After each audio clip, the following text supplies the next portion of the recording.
இன்றைய சிந்தனைக்காக கடந்த வாரத்தில் வாசித்த அதே வசனத்தை வாசிப்போம். 2 தெசலோனிக்கே 1ஆம் அதிகாரம் 7வது வசனமும் 8வது வசனம்.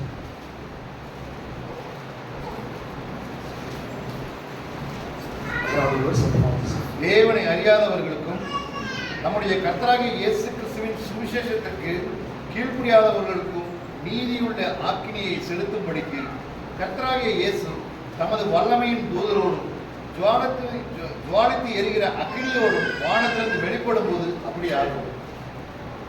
சுவிசேஷத்திற்கு கீழ்ப்படியாதவர்களுக்கு ஆக்கினை தீர்ப்பு வரும் அப்படின்னு சொல்லி வேதம் சொல்லுது. சுவிசேஷத்திற்கு கீழ்ப்படிய வேண்டும். இயேசு கிறிஸ்துவை பற்றினதான செய்திதான் சுவிசேஷம். இயேசு கிறிஸ்துவே அந்த செய்தியை அறிவித்தார். சுவிசேஷம் என்றால் நல்ல செய்தி, ஜனங்களுக்கு நல்ல விஷயத்தை கொண்டு வருகிற செய்தி. நற்செய்தி என்றால் என்ன? இயேசு கிறிஸ்துவை பற்றியதான செய்தி. அவர் மரித்தார், என் பாவத்துக்காக மரித்தார், அடக்கம் பண்ணப்பட்டார், உயிர் தெழுந்தார், அவர் என்னை கூட்டிக் கொண்டு போகும்படி திரும்ப வருவார். இந்த சத்தியம் யாருக்கு தெரிகிறதோ அவர்கள் நற்செய்தியை பெற்றுவிட்டார்கள் என்று சொல்லி அர்த்தம். கடந்த வாரத்தில் இதை குறித்து நம்ம சிந்திச்சு கொண்டிருக்கிறோம். இயேசு கிறிஸ்து பிரசங்கம் பண்ணும்போது மனம் திரும்புங்கள், பரலோக ராஜ்யம் சமீபமாக இருக்கிறது. சுவிசேஷம் என்றால் அது இயேசு கிறிஸ்து என்று சொல்லி நம்ம பார்த்தோம். இயேசு கிறிஸ்துவாகிய சுவிசேஷமே அந்த சுவிசேஷத்தின் யதார்த்தத்தை சொல்லும்போது மனம் திரும்பு, பரலோக ராஜ்யம் வரும். சுவிசேஷம் பரலோகத்துக்கு நம்மை கொண்டு போவதற்காக தான் சொல்லப்படுகிறது. ஆனால் பரலோகத்துக்கு நீங்க போக வேண்டும் என்றால் மனம் திரும்புதலில் தொடங்க வேண்டும். மனம் திரும்பாமல் சுவிசேஷத்தை நீங்கள் பெற்றுக்கொள்ள முடியாது. மனம் திரும்பாமல் சுவிசேஷத்துக்கு கீழ்ப்படிய முடியாது. இன்னொரு பாகத்தில் சொன்னால் மனம் திரும்புதல் என்பதே சுவிசேஷத்திற்கு கீழ்ப்படிவது. மனம் திரும்புதல் என்பதே சுவிசேஷத்தை நாம் ஏற்றுக்கொள்வது. அப்படின்னா மனம் திரும்பாமல் இயேசுவை தெய்வமாயோ அல்லது இயேசுவுக்கு பிள்ளைகளாகவோ நம்ம வாழ முடியாது. மனம் திரும்பாவிட்டால் பரலோக ராஜ்யத்திற்கு போக முடியாது. காரணம், பரலோக ராஜ்யத்திற்கு பைபாஸ் ரூட் கிடையாது. பரலோக ராஜ்யத்திற்கு பல வழிகள் கிடையாது. பரலோக ராஜ்யத்திற்கு ஒரே வழி, அது இயேசு என்ற வழி மட்டுமே. அவர் சொல்றாரு, நானே வழி, நானே சத்தியம், நானே ஜீவன். அந்த வழியா இருக்கிற இயேசு தான் நற்செய்தி. சோ நற்செய்தியின் வழியாக தான் பரலோகத்துக்கு போக முடியும். நற்கிரியைகளின் வழியாக பரலோகம் போக முடியாது. அன்னதானம் கொடுக்கலாம், சோசியல் ஒர்க் பண்ணலாம், தான தர்மங்கள் செய்யலாம். இது உங்களுக்கு இந்த பூமியில நற்பெயரை கொண்டு வரும். இந்த பூமியில தேவன் உங்களை ஆசீர்வதிப்பார். பூமியில உயர்ந்த அந்தஸ்துக்கு நீங்க போவீங்க. ஆனால் நற்செய்தியை ஏற்றுக்கொள்ளாமல் நீங்க பரலோகத்துக்கு போக முடியாது. நற்செய்திக்கு கீழ்ப்படியாமல் நீங்க பரலோகத்துக்கு போக முடியாது. நற்செய்தியை ஏற்றுக்கொள்வதும் கீழ்ப்படிவதும் என்பது மனம் திரும்புதல். சோ போன வாரத்துல மனம் திரும்புதலை குறித்து ஒரு சின்ன பாகத்தை நம்ம பார்த்தோம். மனம் திரும்புதல் ஆபிரகாமுடைய வாழ்க்கையில நம்ம பேசணும். ஆபிரகாம் சொன்னாரு, நீ உன்னுடைய இனத்தையும் ஜனத்தையும் விட்டு நான் உனக்கு காண்பிக்கும் தேசத்துக்கு போ. ஆபிரகாம் என்ன பண்ணாரு? எல்லாத்தையும் விட்டுட்டு தேவன் எங்க சொன்னாரோ அங்கே கிளம்பி போக ஆரம்பிச்சார். மனம் திரும்புதல் என்பது எல்லாவற்றையும் விட்டு அவருக்கு பின் செல்வது. மனம் திரும்புதலுக்கு a plus b the whole square is equal to a square plus 2ab plus b square என்ற ஃபார்முலா இல்லை. மனம் திரும்புதலுக்கு பல கோணங்கள் இருக்கிறது. அது ஒவ்வொருத்தருடைய வாழ்க்கையில உங்க நிலைமை, உங்க புரிந்து கொள்ளுதல் அல்லது உங்களுடைய சூழ்நிலைக்கு தகுந்த மாதிரி நீங்க அந்த வழியில உள்ள போய் மனம் திரும்பி ஆண்டவரை ஏற்றுக்கொள்ளலாம். அவ்வளவுதான். எல்லாத்துக்கும் எளிமையா இருக்கிறதுக்காக ஆண்டவர் அதை பண்ணியிருக்காரு. சோ மனம் திரும்புதலுடைய காரியத்தை குறித்து நம்ம சிந்திக்கும் போது முதலாவதாக ஆபிரகாமுடைய வாழ்க்கையை வச்சு பார்க்கும்போது எல்லாத்தையும் விட்டுட்டு வரணும். மாறுபாடான இந்த சந்ததியை விட்டு உங்களை விலக்கி நீங்க பாதுகாத்துக்கோங்க. பிரிச்சு வாங்க. உலகத்தை விட்டு பிரியாமல் ஒரு மனம் திரும்புதல் நடக்காது. அதே நேரத்தில் இந்த மனம் திரும்புதலை குறித்து நம்ம வாசிக்கும் போது, ஒருவன் எனக்கு பின்னாடி வர விரும்பினால் அவன் தன்னைத்தான் வெறுத்து தன் சிலுவையை எடுத்துக்கொண்டு என்னை பின்பற்ற கடவன். கலாத்தியர்ல வாசிக்கிறோம், கிறிஸ்துவினுடையவர்கள் தங்கள் மாம்சத்தையும் அதன் ஆசை இச்சைகளையும் சிலுவையில் அடைந்திருக்கிறார்கள். சோ இந்த வசனங்கள் எல்லாம் என்ன அப்படின்னா, மனம் திரும்புதலின் ஒரு ஸ்டெப் எடுக்கும்போது விட வேண்டியதை விடணும், தேவன் விட சொல்றதை விடணும், வெறுக்க வேண்டியதை வெறுக்கணும், உலகத்தை வெறுக்கணும், ஒரு ஸ்டெப் எடுத்து அவர் சொல்ற வாழ்க்கைக்கு கீழ்ப்படிஞ்சு போக வேண்டும். இதுதான் மனம் திரும்புதல். ஸோ போன வாரத்தில் இதை குறித்து நம்ம சிந்திச்சோம். ஸோ நீங்களும் அதை குறித்து மெடிடேட் பண்ணியிருப்பீங்க. ஒருவேளை ஆண்டவருக்கு ஒப்பு கொடுத்துருப்பீங்க. ஆண்டவர் உங்களை மனம் திரும்புதலுக்கு நேராக நடத்தி கொண்டு வருவார். இந்த வாரத்தில் அதே சுவிசேஷம், அந்த சுவிசேஷத்துக்கு கீழ்ப்படியாவிட்டால் நீதி உள்ள ஆக்கினை நம்ம மேல வரும். சோ சுவிசேஷத்துக்கு கீழ்ப்படிய வேண்டும் என்றால் நான் மனம் திரும்பியே ஆக வேண்டும். சோ அந்த மனம் திரும்புதலை குறித்து வேதம் என்ன சொல்லுகிறது என்பதை குறித்து இன்னைக்கு சில காரியங்களை நம்ம சிந்திக்க போகிறோம். முதலாவது வாசிங்க, மார்க் எழுதின சுவிசேஷம் 1ஆம் அதிகாரம் 15வது வசனம். மார்க் எழுதின சுவிசேஷம் 1ஆம் அதிகாரம் 15வது வசனம். காலம் நிறைவேறிற்று, காலம் நிறைவேறிற்று, தேவனுடைய ராஜ்யம் சமீபமாயிற்று, தேவனுடைய ராஜ்யம் ரொம்ப பக்கத்துல வந்துருச்சு, மனம் திரும்பி சுவிசேஷத்தை விசுவாசியுங்கள் என்றார். மனம் திரும்பி சுவிசேஷத்தை பாருங்க. இந்த நற்செய்திக்கு கீழ்ப்படிவதோ விசுவாசிப்பதோ எல்லாமே மனம் திரும்புதலை மையமாக கொண்டது. மனம் திரும்பினால் மட்டுமே சுவிசேஷத்தை நீங்க விசுவாசிக்க முடியும். சுவிசேஷம் என்றால் என்ன? நல்ல செய்தி. நல்ல செய்தி என்றால் யாரை பற்றின செய்தி? இதை நீங்க திரும்ப திரும்ப சொல்லணும், சொல்லி பழகணும். சுவிசேஷம் என்றால் என்ன? நல்ல செய்தி என்றால் யார்? இயேசு கிறிஸ்து தான் சுவிசேஷம், அவர் தான் நல்ல செய்தி, இல்லையா? இப்போ சுவிசேஷத்தை நாம் விசுவாசிக்கிறதுக்கு மனம் திரும்பி ஆக வேண்டும். சுவிசேஷம் என்றால் யார்? அப்போ இந்த சுவிசேஷம் என்ற இடத்துல இயேசுவை வச்சீங்கன்னா, இயேசுவை நாம் நம்புவதற்கு விசுவாசிப்பதற்கு ஒரு மனம் திரும்புதல் எனக்கு தேவை. இன்னும் உள்ள போய் சொல்லணும்னா, இயேசுவுடைய வல்லமை, அவர் சுகமளிக்கிறவர், அவர் எனக்கு விடுதலை கொடுக்கிறவர், அவர் எனக்கு அற்புதம் செய்கிறவர், அவர் என்னுடைய பாவத்தை மன்னிக்கிறவர், அவர் என்னை பரலோகத்துக்கு கொண்டு போகிறவர் என்றெல்லாம் இயேசுவை நீங்க நம்பினாதான் அந்த விடுதலை நடக்கும். அதை நீங்க நம்புறதுக்கு ஒரு மனம் திரும்புதல் தேவை. விட வேண்டியதை விடணும். ஆபிரகாம மாதிரி உலகத்தை நீங்க வெறுக்கணும், பிசாசை வெறுக்கணும், பழைய சடங்காச்சாரங்களை வெறுக்கணும், உலகத்தோட உள்ள சம்பந்தத்தை வெறுக்கணும். இதை வெறுக்காம நீங்க இயேசுவை விசுவாசிக்கவே முடியாது. நிறைய பேருக்கு ஒரு வருத்தம், நான் இயேசுவை நம்புறேன், அபிஷேகம் பெற்றிருக்கிறேன், சபைக்கு வந்திருக்கிறேன், ஞானஸ்தானம் பெற்றிருக்கிறேன், எனக்கு அற்புதம் நடக்கல, எனக்கு விடுதலை நடக்கல. ஏன் நடக்கல தெரியுமா? விசுவாசிச்சாதான் உங்களுக்கு விடுதலை நடக்கும். விசுவாசம் இல்லாமல் தேவனுக்கு பிரியமா இருப்பது கூடாத காரியம். சரி, எப்படி விசுவாசிப்பது? நீங்க விசுவாசத்தை பத்தி பேசுறதுக்கு முன்னாடி மனம் திரும்பு. மனம் திரும்புதல் என்றால் என்ன? விட வேண்டியதை விடு, மாற்ற வேண்டியதை மாத்து. நல்லா தெரிஞ்சுக்கோங்க, நீங்க இன்னும் விடாத சில காரியங்கள் இயேசு உங்களை விசுவாசிக்கிறதுக்கே விடாம தடுப்பு. நீங்க இன்னும் ஒதுக்காத சில பாவங்கள் அல்லது சுபாவங்கள் அல்லது சில காரியங்கள், நபர்களா இருக்கலாம், எதா வேணாலும் இருக்கலாம், அது உங்களுடைய ஆண்டவரை நீங்க விசுவாசிப்பதற்கே தடையா இருக்குது. நீங்க மனம் திரும்பாத விஷயங்கள், விடாத காரியங்கள் உங்களுடைய ஆத்தும நேசரை ஆராதிக்கிறதுக்கு தடையா இருக்குது. அவரை நீங்க புரிந்து கொள்வதற்கு தடையா இருக்குது. தடை. சோ அவரை நீங்க விசுவாசிச்சு அவர்கிட்ட எதையாவது பெற்றுக்கொள்ள வேண்டும் என்றால் இன்னைக்கு நீங்க மனம் திரும்புதலை குறித்து யோசிக்க வேண்டும். நான் எங்க மனம் திரும்பணும்?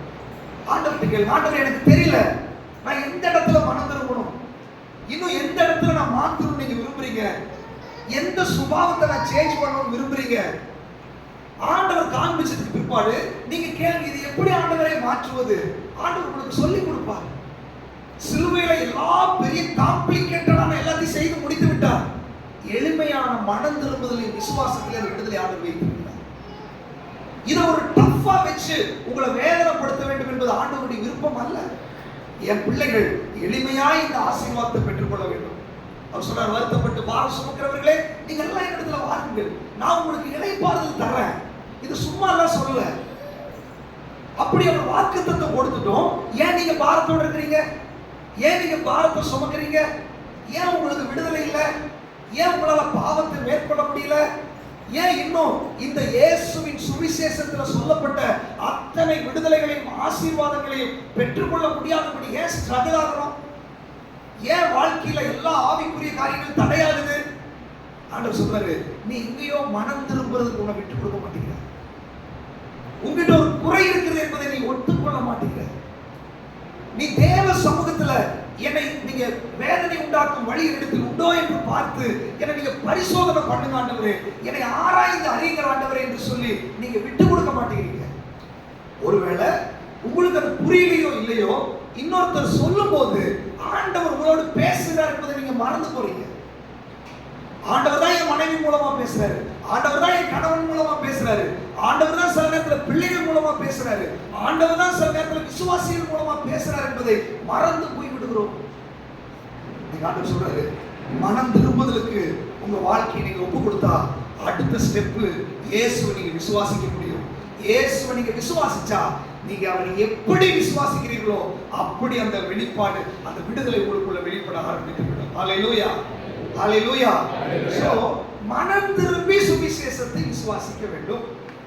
மனம் திரும்புதல், ரிப்பெண்டன்ஸ் அப்படின்னா கிரீக்ல மெட்டானோ அப்படின்னா அதனுடைய அர்த்தம் என்ன? Changing the mind. மைண்டை சேஞ்ச் பண்றதா அதனுடைய அர்த்தம். மனம் திரும்புதல் என்பது மைண்டை சேஞ்ச் பண்ணுவது. நல்லா கவனிச்சுக்கோங்க. இப்போ மனசு மாறுது, அதான் சேஞ்ச் பண்ணணும். இது நம்ம கிட்ட தான் இருக்குது. ஆண்டவர் வந்து அதை செய்ய மாட்டாரு.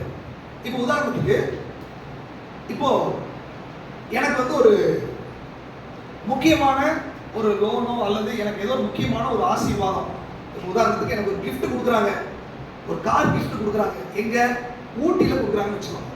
எனக்கு தெரியாது அந்த விஷயம். நான் என்ன பண்ணிட்டேன், நார்மலாக என்னோட லைஃப்பை வாழ்றதுக்காக வாழ்ந்துட்டு இருக்கிறேன். காலையில் எந்திரிக்கிறேன், எந்திரிச்சோன்னே அன்னைக்கு நிறைய ஷெட்யூல் போட்டிருக்கிறேன். இன்னைக்கு திருப்பூர் போகணும், சாயங்காலம் இந்த கணுவாய் போகணும், மத்தியானம் இவங்களை பார்க்கணும் அப்படின்னு ஒரு ஷெட்யூல் போட்டு காலையில் எழுந்திருக்கும் போதே நம்ம அதுக்கு ப்ரிப்பேராக தான் எழுந்திருப்போம். நைட்டு ஆயத்தப்படுத்திருப்போம், காலையில் அதுக்கு ப்ரிப்பேராக எழுந்துட்டோம். எந்திரிச்சு குளிச்சு எல்லாம் ரெடி பண்ணிட்டு வேகமாக போகிற நேரத்தில் திடீர்னு ஒரு ஃபோன் வருது. ஊட்டியில் 10-11 மணிக்கு நீங்கள் வந்துட்டீங்கன்னா கார் உங்களுக்காக கிஃப்ட் ரெடியாக இருக்கு. இப்போ எனக்கு அது வேணும்னு நான் ரொம்ப நாள் பிரயாசப்படுறேன். எனக்கு அது கிடைக்காது, எங்கேயுமே கிடைக்காது. கிடைக்காத ஒரு பொருள் எனக்காக இலவசமாக கொடுக்கறதுக்கு ஆயத்தமாக இருக்குது. இந்த டைம் நான் மிஸ் பண்ணேன்னா அதை மிஸ் பண்ணிடுவேன் அப்படின்னு ஒரு சிச்சுவேஷன் வந்தாச்சு. இப்போ நார்மலாக ஒரு மனுஷன் என்ன பண்ணுறான் அப்படின்னா, இப்போ இந்த ஃபோன் கால் வந்த உடனே இது எப்போதுமே ஐசன் கொடுக்க சில இதில் கூப்பிடுவேன். திடீர்னு தான் கடைசி நேரத்தில் நாளைக்கு இங்கே போகணும், ஒரு 5 மினிட்ஸ் நான் கூப்பிடுறேன். ஏன்னா அவர் ஒரு ஷெட்யூல் போட்டிருக்காரு. அந்த 5 மினிட்ஸ்ல அதை ரீஷெட்யூல் பண்றது. ரீஷெட்யூல் பண்ணி ஓகே போயிடலாம். இப்போ ஊட்டிக்கு நான் போகணும், அது எனக்கு ரொம்ப முக்கியம். ஆனா அதுக்கு முன்னாடி நான் ஒரு பிளான் பண்ணியிருக்கிறேன். குன்னூருக்கு, சரி திருப்பூருக்கு, கணுவாய்க்கெல்லாம் ஒரு பிளான் பண்ணி வச்சிருக்கிறேன். ஸோ இப்போ நான் என்ன பண்றேன், உட்கார்ந்து ஒரு 5 நிமிஷத்துல எது முக்கியம், இது நாளைக்கு கூட போய்க்கலாம், ஆனா இது இன்னைக்கு முக்கியம், இது இன்னைக்கு போகலைன்னா இதை நான் மிஸ் பண்ணிடுவேன் அப்படின்னு என் மைண்ட்ல முதல்ல என் மைண்டை நான் ரீசெட் பண்றேன் அந்த இடத்துல. ஏன்னா நான் என் மைண்டு ஃபுல்லா என்னன்னா திருப்பூர் போகணும், சாயங்காலம் இங்கே வரணும், ஃபுல் செட் பண்ணி வச்சிருக்கிறேன். ஆனா இந்த விஷயம் வந்த உடனே என் மைண்டை நான் ரீஷெட்யூல் போடுறேன், திருப்புறேன். ஓகே, அந்த திருப்பூருக்கு போக வேண்டியதை குன்னூருக்கு, ஊட்டிக்கு போறதை திருப்புறேன். நான் பிளைன்ஸ்ல போற வண்டியை ஹில்ஸுக்கு போற வண்டியா ப்ரிப்பேர் பண்றேன். நான் என் மைண்டு ப்ரிப்பேர் ஆனதுக்கு அப்புறம் நான் என்ன பண்றேன், ஃபோன் பண்றேன், பிரதர் இன்னைக்கு வர முடியாது, நாளைக்கு பார்த்துக்கலாம், சிஸ்டர் இன்னைக்கு வர முடியாது, நாளைக்கு பார்த்துக்கலாம். எல்லாத்தையும் என்ன பண்றேன், கேன்சல் பண்றேன். மூணாவது ஃபர்ஸ்ட் என் மைண்டை ப்ரிப்பேர் பண்றேன், ரெண்டாவது கேன்சல் பண்றேன், மூணாவது என்ன பண்றேன், வேகமா போய் சொட்டர் எடுத்து உள்ள வைக்கிறேன், வேகமா போய் காரை ரெடி பண்றேன், வேகமா பேக்கை தூக்கி வைக்கிறேன், வண்டி எடுக்கிறேன், கிளம்புறேன். ஸோ வேதம் என்ன சொல்லுதுன்னா, ரிப்பெண்டன்ஸ் அப்படின்னா இந்த மைண்டை சேஞ்ச் பண்றது அப்படிதான் பண்ணணும்ன்றாரு. ஒரு நற்செய்தி வந்திருக்குது, உனக்கு பாவத்திலிருந்து விடுதலை, சாபத்திலிருந்து விடுதலை, பிசாசிலிருந்து விடுதலை. இங்க ஒரு உலகம் இருக்குது, நீ இதை பண்ணு, இங்க போ, இங்க வா அப்படின்னு நமக்கு ஒரு ஷெட்யூலை போட்டு வச்சிருக்குது நார்மலா. இந்த நற்செய்தி வந்த உடனே முதல்ல நான் டிசைட் பண்ணணும், இது ஃபர்ஸ்டா இது ஃபர்ஸ்டா, எனக்கு எது ஃபர்ஸ்ட் ப்ரியாரிட்டி, எதுக்கு நான் முக்கியத்துவம் கொடுக்கணும்னு சொல்லி நான் என்னுடைய மைண்டை ரீசெட் பண்றது மனம் திரும்புதல். என் மைண்டை நான் மாத்திட்டேன்னா ஆட்டோமேட்டிக்கா நான் கேன்சல் பண்ணிடுவேன். என் மைண்டை மாத்திட்டேன்னா ஆட்டோமேட்டிக்கா இதுக்கு நான் ப்ரிப்பேர் ஆயிடுவேன். அதுதான் மனம் திரும்புதல். அநேகருடைய வாழ்க்கையில ஆண்டவர் பாவத்திலிருந்து விடுதலை கொடுக்கிறாரு, சுபாவத்திலிருந்து விடுதலை கொடுக்கிறாரு, நிறைய விஷயத்துல விடுதலை கொடுக்கிறதுக்கு ஆயத்தமாய் சுவிசேஷத்தை எடுத்துட்டு வந்து நிக்கிறாரு, ரெடியா இருக்கிறாரு. ஆனால் பாதிக்கப்பட்ட நபர்களுடைய மைண்ட் செட் இருக்கு பாத்தீங்களா, அது என்ன பண்ணுது? விடுதலையும் வேணும், இதுவும் வேணும், இங்கேயும் போகணும், இங்கேயும் போகணும், ஊட்டியும் போகணும், திருப்பூரும் போகணும். நடக்குமா சொல்லுங்களேன்? ஒரு நாள் நடக்காது. ஆண்டவரும் வேணும், சொந்த பந்தமும் வேணும், ஆண்டவரும் வேணும், இந்த பழக்க வழக்கமும் வேணும், ஆண்டவரும் வேணும், இந்த எண்ணங்களும் வேணும். இப்படி ரெண்டையும் நீங்க போட்டு மிக்ஸ் பண்ணிட்டு இருக்கிறதுனால இது வரைக்கும் நிறைய பேரு ஏன் மனம் திரும்புதல் எஃபெக்டிவா நடக்கலன்னா உங்க மைண்ட் இன்னொரு முடிவுக்கு வரவில்லை. ஒரு மைண்ட் முடிவுக்கு வரல. நீ இயேசுவை பின்பற்ற போறியா, உலகத்தை பின்பற்ற போறியா? நீ இயேசுவின் சுபாவத்தை வெளிப்படுத்த போறியா, உலகத்தின் சுபாவத்தை வெளிப்படுத்த போறியா? நீ இயேசுவை திருப்திப்படுத்த போறியா, சொந்த பந்தங்களை திருப்திப்படுத்த போறியா? இயேசுவுக்காக வாழ போறியா, உன் இஷ்டத்துக்காக வாழ போறியா? இந்த கேள்வியில முதலாவது ஒரு முடிவுக்கு வர வேண்டும். உங்க மைண்ட்ல ஒரு தெளிவு வர வேண்டும். நான் இனி இயேசுவுக்காக வாழ. ஆபிரகாம் பார்த்து சொன்னாரு, ஆபிரகாமே உன்னுடைய இனத்தையும் ஜனத்தையும் விட்டு நான் உனக்கு காண்பிக்கும் தேசத்துக்கு நீ போ. ஆபிரகாம் என்ன பண்ணிருப்பாரு? இந்த வார்த்தை வந்த உடனே ஒரு நிமிஷம் உட்கார்ந்து, ஐயோ சர்வ வல்லமையுள்ள தேவன் சொல்லிட்டாரு, இவரை விட எனக்கு வேற யாரும் முக்கியம் கிடையாது. உடனே தான் வாழ்ந்த தான் வளர்ந்த சொந்த பந்தங்கள் எல்லாத்துக்கிட்டையும் சொல்றாரு, நான் கிளம்புறேன், நான் கிளம்புறேன். ஒரே முடிவு, வசனம் சொல்லுது, உடனே அவன் புறப்பட்டு போக ஆரம்பிச்சான். அதான் மனம் திரும்புது. நான் கேட்கிறேன், எத்தனை முறை ஆண்டவர் உங்களுக்கு நற்செய்தியை சொல்லியிருக்கிறார்? மகளே, உன் சுபாவத்தில் விடுதலை தர்றேன். மாம்ச சுபாவம் இருக்குது, ஆவிக்குரிய சுபாவம் இருக்குது. மாம்சத்தினுடைய கிரிகள் இருக்குது, ஆவியின் கனிகள் இருக்குது. மாம்சத்துல பலவீனம் இருக்குது, இங்க சுகமளிக்கிற வல்லமை இருக்குது. பிசாசின் போராட்டம் இருக்குது, பிசாசின் மேல ஜெயம் இருக்குது. உலகத்தினுடைய நரக வேதனை இருக்குது, பரலோகத்தினுடைய சந்தோஷம் இருக்குது. எத்தனையோ தடவை ஆண்டவர் காமிச்சிட்டாரு. ஆனால் இன்னைக்கு ஆவியானவர் கேட்கிறாரு, உன்னுடைய மைண்ட்ல நீங்க ஒரு முடிவுக்கு வந்தீங்களா? வரல. மைண்ட்ல முடிவுக்கு வந்துட்டோமா இல்லையான்றது எப்படி தெரியும்? என் மைண்ட்ல நான் ஊட்டி போகணும் முடிவு பண்ணிட்டேன்னா அடுத்த ஸ்டெப் கேன்சல் பண்றேன், கேன்சல் பண்றேன், கேன்சல் பண்றேன். உங்க மைண்ட்ல நீங்க ஒரு தெளிவான முடிவுக்கு வந்திருந்தால், நான் இயேசுவுக்கு பின்னாடி போறேன், இயேசுதான் என்னோட தெய்வம், அவருக்காக தான் நான் வாழ போறேன், அவருக்காக தான் நான் ஜீவிக்க போறேன்னு சொல்லி உண்மையாய் உங்களுடைய மனதுல ஒரு தீர்மானம் நீங்கள் எடுத்திருந்தா நீங்க எதையும் கேன்சல் பண்றதுக்கு துணிஞ்சிருவீங்க, எதையும் தூக்கி வீசுறதுக்கு துணிஞ்சிருவீங்க, எதையும் விட்டு கொடுக்கறதுக்கு துணிஞ்சிருவீங்க. அதே நேரத்துல ஆண்டவருக்காக ஸ்டெப் எடுக்கிறதுக்கும் நீங்க துணிஞ்சிருவீங்க. அருமையானவர்களே, இந்த எளிமையான அந்த விஷயத்துல நம்ம ஒரு தீர்மானம் எடுக்க விடாம பிசாசு நம்ம மைண்ட போட்டு தளர்த்திட்டே இருக்கான். இன்னைக்கு ஆண்டவர் சொல்றாரு, நான் உனக்கு உதவி செய்யறேன். இன்னைக்கு 2024 மார்ச் மாசத்துல கூட உனக்கு ஒரு வாய்ப்பை கொடுக்குறேன். அந்த நற்செய்தி உங்க சமீபமா இன்னைக்கு வருது. அந்த மனம் திரும்புதலின் செய்தி உங்க பக்கத்துல வருது. இன்னைக்கு கூட உங்க மைண்ட்ல இந்த ஆலயத்தை விட்டு போறதுக்குள்ள இயேசுவுக்கு பின்னாடி போக போறீங்களா, உலகத்துக்கு பின்னாடி போக போறீங்களா? இயேசுவின் சுபாவத்துக்காக நீங்க உங்க வாழ்க்கையை ஒப்பு கொடுக்க போறீங்களா, உலகத்தின் சுபாவத்துக்காக உங்க வாழ்க்கையை நீங்க ஒப்பு கொடுக்க போறீங்களா அப்படின்னு ஒரு தீர்மானம் பண்ணினா இந்த தீர்மானத்தை அங்கீகரிக்கும்படியால் ஆவியானவர் உங்களுக்கு உதவி செய்ய போகிறார். ஹல்லேலூயா, ஹல்லேலூயா, ஹல்லேலூயா. டைம் ஆயிடுச்சு, 10:30 முடிக்கிறேன்னு சொல்லியிருக்கேன்ல, டைம் ஆயிடுச்சு. சோ அப்ப என்னன்னா, மனம் திரும்புதல் நம்முடைய மைண்ட்ல சம்பவிக்க வேண்டும். மனது சேஞ்ச் ஆகணும், அதுதான் ரிப்பெண்டன்ஸ். தயவு செய்து அந்த மைண்ட்ல ஒரு தீர்மானத்தை பண்ணுவாங்க.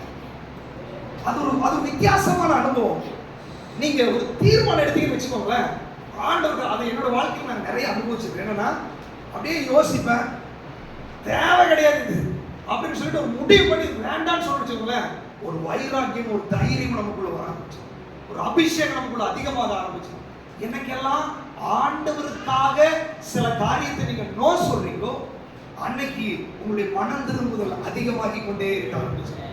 எனக்கெல்லாம் ஆண்டவருக்காக நீங்க வேண்டாம், இது தேவையில்லை, அவரை விட இது எனக்கு முக்கியம் இல்லை, அவரை விட எனக்கு இது எனக்கு மேன்மை கிடையாதுன்னு சொல்லி நீங்க உதறி தள்ளுறீங்களோ அன்னைக்கெல்லாம் தெய்வீக சுபாவத்தையும் தெய்வீக வழி நடத்துதலையும் நீங்க அனுபவிக்க ஆரம்பித்து விடுவீர்கள். ஹல்லேலூயா. இன்னைக்கு மனம் திரும்ப வேண்டும் சொல்றாரு ஆண்டவர். மனம் திரும்புதலை குறித்து இயேசு கிறிஸ்து பிரசங்கம் பண்ணும்போது வாசிங்க இன்னொரு வசனத்தை கூட, மத்தேயு எழுதின சுவிசேஷம் 11ஆம் அதிகாரம் 20வது வசனம் 21வது வசனம்.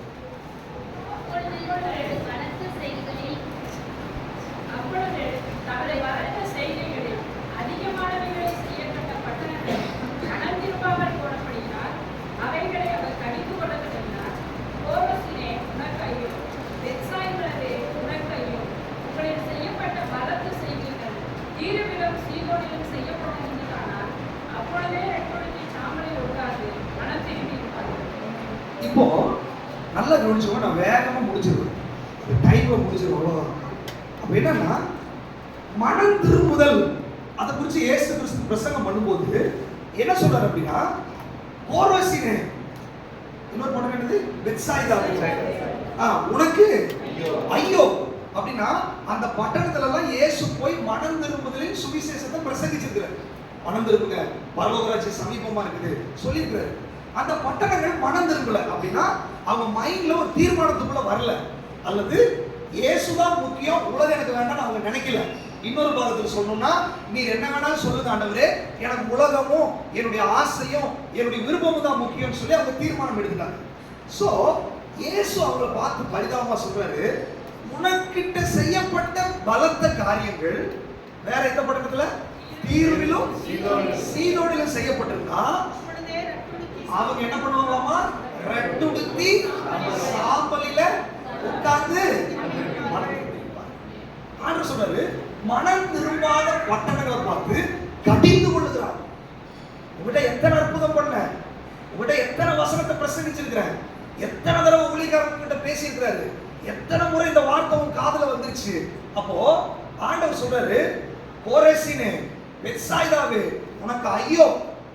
ஏன்னா எத்தனையோ முறை வசனம் உனக்கு வந்துச்சு, எத்தனையோ முறை சுவிசேஷம் உனக்கு வந்துச்சு, எத்தனையோ முறை சபையில நீ வசனத்தை கேட்டிருக்கிற, எத்தனையோ முறை ஊழியக்காரங்க சொல்லியிருக்காங்க, எத்தனையோ முறை நீயே பைபிள் படிக்கும் போது உனக்கு உணர்வை கொடுத்துருக்கிற, ஆனால் மனம் திரும்புறதுக்கு உனக்கு மனதில்லை. மனம் திரும்ப ஒரு தீர்மானம் எடுக்கிறதுக்கு உனக்கு மனசு இல்லை. என்னால முடியலன்றது சாக்கு போக்கு. தீர்மானம் எடுக்க வேண்டியது நம்முடைய விருப்பத்துக்காக எத்தனையோ கடினமான தீர்மானங்களை நம்ம எடுக்கிறோமே, நம்முடைய ஆசைகளை நிறைவேற்றுறதுக்கு எத்தனையோ ரிஸ்க் எடுக்கிறதுக்கு நம்ம தயாராகிறோமே. ஆண்டவர் கேட்கிறாரு, என்னுடைய நாமத்திற்காக ஒரு சின்ன ரிஸ்க் எடுக்கிறதுக்கு உங்களால முடியாதா? என்னுடைய நாமத்திற்காக உலகத்தை உதறதுக்கு உங்களால முடியாதா? ஆண்டவர் சொன்னாரு, நிர்பந்தம் இல்ல, ஒருவனின் பின்னாடி வர விரும்பினான் அவன் தன்னை தான் வெறுத்து தன் சிலுவை எடுத்து தான் என்ன பின்னாடி வர முடியும். இல்லைன்னா நீ என் பின்னாடி வர்றேன்னு சொல்லலாம். ஆனால் ஆண்டவர் சொல்றாரு, அழைக்கப்பட்டவர்கள் அநேகர், தெரிந்து கொள்ளப்பட்டவர்கள் சிலர். நீங்க நிறைய பேர் வரலாம், பட் பரலோக ராஜ்யத்துக்கு போக முடியாது. மனம் திரும்பாமல் இயேசுவை விசுவாசிக்க முடியாது. மனம் திரும்பாதவர்கள் அற்புதத்தை பெற்றுக்கொள்ள முடியாது. கோரேசினையும் பெத்சாயிதாவையும் பார்த்து ஆண்டவர் கடிந்து கொள்ளுகிறார். அதுக்கப்புறம் அவர் சொல்றாரு, உங்ககிட்ட நான் இவ்வளவு அற்புதம் பண்ண பாரு, இத அந்த தீரு சீதோன் பட்டணத்துல பாவப்பட்ட ஜனங்க அங்க போய் இந்த பிரசங்கத்தை பண்ணியிருந்தா, அங்க போய் இந்த சுவிசேஷத்தை சொல்லியிருந்தா, அங்க போய் இந்த அற்புதத்தை நான் பண்ணியிருந்தா, அவர்கள் என்ன பண்ணியிருப்பாங்க, ரெட்டு உடுத்தி சாம்பலிலே உட்கார்ந்து இருப்பாங்க. மனம் திரும்புதலின் இன்னொரு வியூ என்ன அப்படின்னா, வேதம் சொல்லுகிறது ரெட்டுடுத்தி சாம்பலிலே உட்கார்ந்து. ரெட்டுடுத்துதல் புதிய ஏற்பாட்டில் இல்ல, ஆனா பழைய ஏற்பாட்டில் இருக்குது. ரெட்டுடுத்துதல் என்பது தாழ்மையை குறிக்கிறது. ஆண்டவருடைய வார்த்தை வரும்போது பெருமை உள்ளவர்களுக்கு தேவன் எதிர்த்து நிற்கிறார், தாழ்மை உள்ளவர்களுக்கோ கிருபை அளிக்கிறார். அப்போ ஆண்டவருடைய வார்த்தையை நான் ஏற்றுக்கொள்ள மாட்டேன் என்று சொல்லி நீங்க நினைக்கும் போதே ஒரு பெருமை உள்ள வந்துச்சுன்னா, விஷயத்துல நீங்க அதற்காக உங்க மைண்ட்ல ஒரு தீர்மானத்துக்குள்ள நீங்க வராமல் இருக்கிறது ஆண்டவருக்கு எதிர்த்து நிற்பது.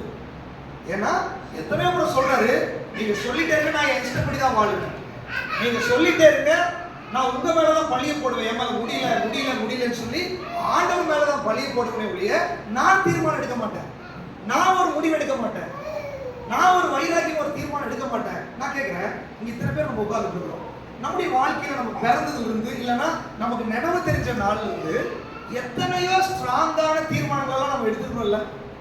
யாருமே எடுக்கலையா? எத்தனையோ தீர்மானங்கள் எடுத்துக்கணும், எத்தனையோ ரிஸ்க் எடுத்துக்கிறோம்.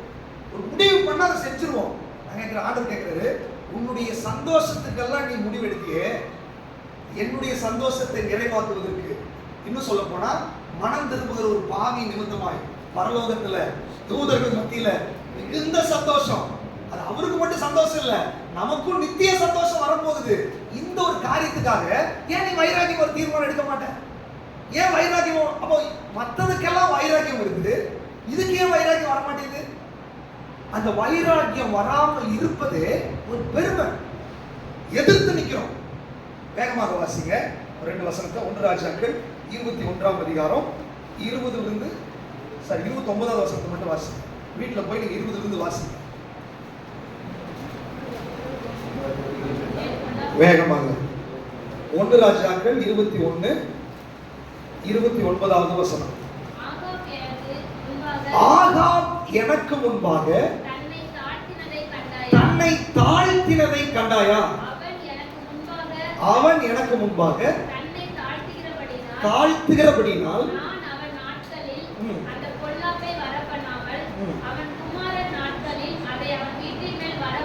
போதும். நீங்க 20வது வசனத்திலிருந்து வீட்டுல போய் நீங்க வாசி பாருங்க. இவன் எசபேலின் ஆவிக்கு இடம் கொடுத்தவன், துன்மார்க்கமாய் இருந்தவன், பாகால் வழிபாடை இஸ்ரவேல் தேசத்துக்குள்ள கொண்டு வந்தவன். தேவ கோபம் அவன் மேல பற்றி எரிஞ்சிட்டு இருந்துச்சு. ஆனா அவன் என்ன பண்ண தெரியுமா? ரெட்டை உறுதி சாப்பிடுவாங்க. அப்படின்னா தாழ்ந்துட்ட ஆண்டவர் சமூகத்துல தன்னை தாழ்த்துற உடனே தேவன் மனம் மாறிட்டு, நான் மனம் திரும்பும் போது அவர் மனம் மாறுவார். விஷயம் என்னன்னா, தெளிவா புரிஞ்சுக்கோங்க, ஆண்டவர் பரிசுத்தம் உள்ள தேவன், பாவத்தை பாராத சுத்த கண்ணர். இப்போ ஒரு பவர்ஃபுல்லான ஒரு மிலிட்டரி எதிரி நாட்டுக்கு எதிராக யுத்தத்துக்கு போதுன்னு வச்சுக்கோங்களேன், எதிரி ஆப்போசிட்ல பார்த்தா என்ன பண்ணுவாங்க சொல்லுங்களேன்? சுட்டு தள்ளி. இப்ப கூட நம்ம டிவில எல்லாம் பாக்குறோம் இல்லையா? இப்ப யுத்தம் நடந்துட்டு இருக்குது, இஸ்ரேலுக்கு ஹமாஸ் யுத்தம் நடக்குது, பார்த்த சுட்டு தள்ளிடுறோம், கட்டணம் தெரிச்சு போகுது. அப்போ எதிரியை பார்க்கும் போது ஒரு பலமுள்ள ராணுவம் சுட்டு தள்ளிடும். அதே மாதிரி தேவனுடைய பரிசுத்தம் எழுந்தருளும் போது பாவத்தை பார்த்தாலே பட்சிச்சு போட்டுருவார். பாவத்தை பார்க்கவே மாட்டார். பாவனால அவருக்குள்ள அந்த கோபம் கொந்தளிச்சு வரும். பாவத்துக்கு விரோதமானவர், பாவத்தை சகிக்க மாட்டார். பழைய ஏற்பாட்டுல ஆசரிப்பு கூட இருக்கிற ஒரு பாவம் நடந்தோன்னே பூமி பிளந்து ஒரு கூட்டமே உள்ள போயிடுச்சு. பலிபீடத்தில் இருந்த அக்கினி வந்து ஒரு கூட்டத்தை பட்சிச்சு போட்டுச்சு. உடன்படிக்கை பெட்டி தொட்டோன்னு அங்கேயே அடிச்சாரு. சோ இது சோதோம் கொமோரா பட்டணத்துல அக்கினியும் கந்தகமும் இறங்கி அப்படி அந்த தேசத்தை பட்சிச்சு போட்டுருச்சு. இதெல்லாம் எதனுடைய அடையாளம் அப்படின்னா, பாவத்தை சகிக்கவே மாட்டார். இப்ப விஷயம் என்னன்னா, அந்த சகிக்க மாட்டாத பாவம் புதிய ஏற்பாட்டின் காலகட்டத்தில் நம்ம சுபாவத்துல நம்ம பழக்க வழக்கத்துக்குள்ள இருக்குது. அதே பட்சிக்கிற அக்கினி, அதே வைராகியத்தில் ஆண்டவர் இருக்கிறாரு. ஆனால் சிலுவையில நமக்காக மரிச்சதுனால கிருபையாய் அதை பார்த்து கொண்டிருக்கிறார். அப்ப அந்த கிருபை உள்ள தேவன் பாவம் செய்கிற நம்மள பட்சிக்கிற அக்கினியாய் வரும்போது, ஆண்டவரே என்னை தாழ்த்துறேன்னு நீங்க சொன்னீங்கன்னா அவர் அப்படியே இரக்கத்தை பொழிந்து அருளுகிறார். அப்படி இரக்கத்தை பெற்றுக்கொள்ளலாம். வேகமாக வாசிங்க. ரோமர்கள் நிருபம் 5ஆம் அதிகாரம் 20-21. கொஞ்சம் வேகமா வாசிங்க. மேலும் மீறுதல் பெருகும்படிக்கு நியாயப்பிரமாணம் வந்தது. அப்படி இருந்தும் பாவம் பெருகின இடத்தில் கிருபை கிருபை அதிகமாய் பெருகிற்று. ஆதலால் பாவம் ஆண்டு கொண்டது போல கிருபையானது